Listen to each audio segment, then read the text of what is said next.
Salutare, dragi prieteni, din nou cu un mic video cu Jeep-ul Grand Cherokee 2.7. Am avut o problemă cu el, ceea ce privește injectoarele erau stricate, le-am rectificat, le-am pus în mașină. La fel, înainte de a mă apuca de mașină să o fac, îmi decupla mers. Când dădeam în pedală, îmi decupla mers.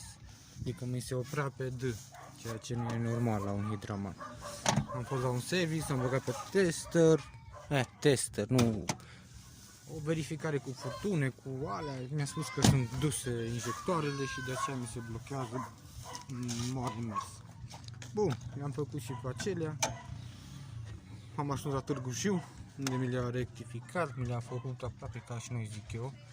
Deși n-am apucat să le bag pe un tester să văd cum lucră, în ce parametri lucră. Însă omul mi-a schimbat supapele din interiorul injectoarelor.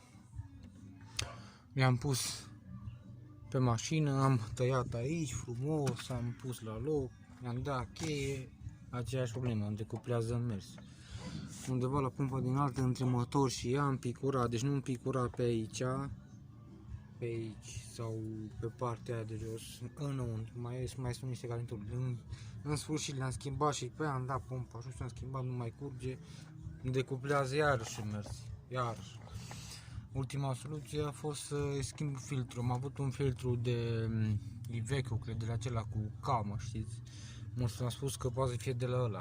Am cumpărat filtru, am cumpărat conducte, am cumpărat senzor pentru filtru. Eu l-am pus, aceeași problemă.